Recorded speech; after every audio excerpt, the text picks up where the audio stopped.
Si l'objectif c'est de compenser, ce qui est le cas souvent, les anciens frais de scolarité qui étaient payés par les parents, pour que l'enseignement soit réellement gratuit, dans ce cas-là, il faut faire préalablement une étude sur le coût de l'éducation, examiner très bien, avant une école qui percevait les frais de scolarité, combien elle percevait à cette fin-là, combien les parents contribuaient, et dans ce cas-là, essayer d'allouer,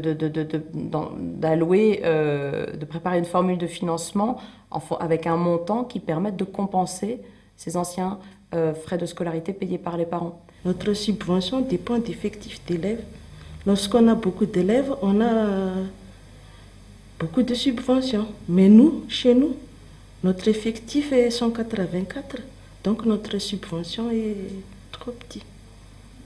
On paye les frais de fonctionnement en fonction de la taille de l'école, mais il faut voir aussi les besoins de l'école. Il faut voir le milieu où se situe l'école. Quels sont les besoins réels en fonctionnement de l'école et quels sont les investissements qu'on peut réaliser pour que l'école ait au moins un fonctionnement minimum qui permet à ce que les enfants apprennent et que les enseignants aussi enseignent dans des conditions acceptables. Si on va considérer qu'on est dans un pays où il y a par exemple d'importantes disparités au sein d'une école avec des groupes d'enfants qui restent déscolarisés, des orphelins ou des enfants très pauvres ou autres, ou des handicapés, si l'objectif c'est d'aider ces enfants-là à être scolarisés à l'école, dans ce cas-là, on peut préparer une formule de financement dans laquelle en fait on donnera plus aux écoles qui potentiellement pourraient scolariser des enfants de ce type-là. Souvent, celle qui est le plus couramment utilisée, ça va être une formule de financement très simple. Un montant par élève, donc ça a l'avantage d'être simple, donc du coup les gens sont au courant de cette formule de financement. Par contre, c'est une formule qui considère que tous les enfants sont les mêmes et qu'il n'y a pas des besoins spécifiques pour certains groupes.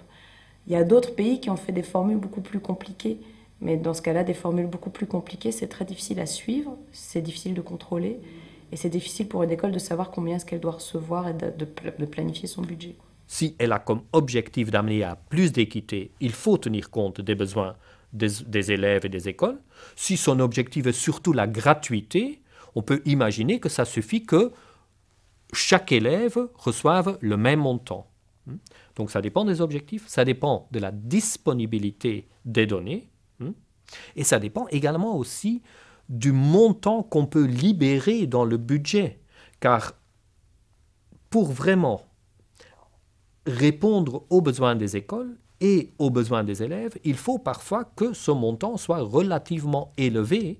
Et dans beaucoup de pays, ce montant n'existe pas.